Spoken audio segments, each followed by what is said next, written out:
आवाज उठवलेला आहे. मी असतील, मालक असतील, सुभाष बाप्पू असतील, आम्ही शहरातले सगळे आमदार मिळून आदरणीय देवेंद्र फडणवीस साहेबांकडे पाठपुरावा करून उजनी दुहेरी पाईपलाईनचं काम लवकर पूर्ण करून घेणार आहोत.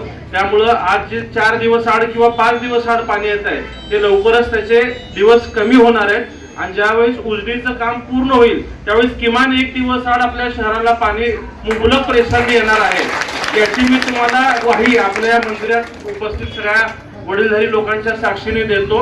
आणि त्याचबरोबर आपल्या या सगळ्या कामगारांच्या ज्या चाळी आहेत, जुनी मिल चाळीपासून सुरू झालेलं एनजी मिल चाळ असेल, वारद चाळ असेल, मग इकडे आपल्या लक्ष्मी विष्णू चाळीपर्यंत ह्या सगळ्या चाळींचा पुनर्विकासाचा प्रश्न रखडलेला आहे.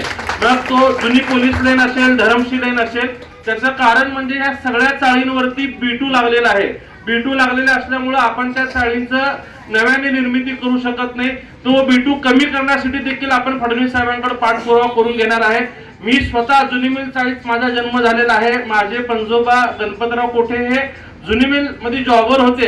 कामगारांचा वारसदार म्हणून मी तुम्हाला शब्द देतो की आपण निश्चितच हे B2चं काम करून घेऊयात व आपल्या सगळ्यांचे हक्काचे चांगले इमारती या ठिकाणी येणाऱ्या काळात बांधून पूर्ण होतील हा देखील आपल्याला विश्वास देतो. आदरणीय दिलीप भाऊ कोल्हेंचं माझ्या विजयासाठी खूप मोठा सिंहाचा वाटा आहे. मी खारीचा वाटा म्हणणार नाही, सिंहाचा वाटा म्हणणार आहे. स्वर्गीय तात्यासाहेबांचा आणि भाऊंचा आणि तुमच्या सगळ्यांचा खूप घनिष्ठ जिव्हाळ्याचा संबंध राहिलेला आहे.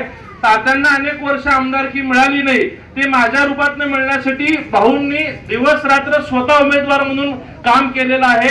हा विजय फक्त माझा नाही तर दिलीप भाऊंचा देखील आहे. त्यामुळं मी साठे शिंदे वस्तीच्या कार्यक्रमात देखील बोललोय की भाऊंनी कामं सुचवायची, लेटर पॅड कोऱ्या लेटर पॅडवर सह्या घेऊन जायचं तेवढा अधिकार भाऊंचा असणार आहे आणि निश्चितच भाऊ तुमचे सगळे कामं पूर्ण करतील हा तुम्हाला विश्वास देऊन या ठिकाणी थांबतो. धन्यवाद.